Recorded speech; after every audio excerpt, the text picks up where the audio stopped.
It's a vexed and contentious debate, which is why we're going to have it now. Joining me are the host of Bet News, Mark Lamont Hill, Christopher Rufo, author and senior fellow at the Manhattan Institute, Isabel Brown, host of the Daily Wire's all-new Isabel Brown Show, and Dr. Alison Wiltz, the scholar and co-founder of Writers and Editors of Colour. Well, welcome to all of you.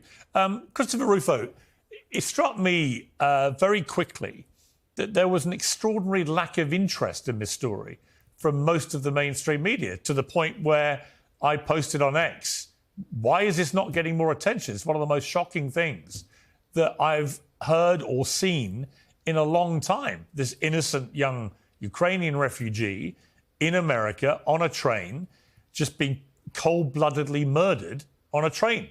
And yet it was getting hardly any attention in mainstream media. First of all, on that point, why do you think there was such a collective lack of interest?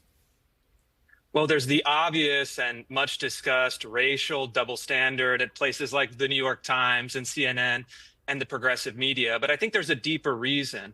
And the reason is this. The death of Irina Zarutska is precisely what happens when cities adopt progressive policies. And so this is actually a didactic tale of what happens when you have a left-wing government, left-wing decarceral policies, left-wing bail reform, a left-wing magistrate judge who has, by the way, a DEI consultant as she moonlights. And this is what happens. You get people that have 14 convictions, that have diagnosis of paranoid schizophrenia.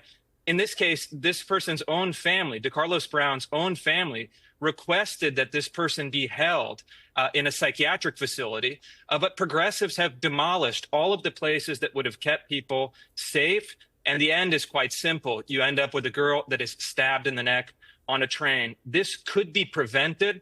And the reason that it wasn't prevented in this case is simply because of the progressive policies adopted by Charlotte and really blue cities all over the country.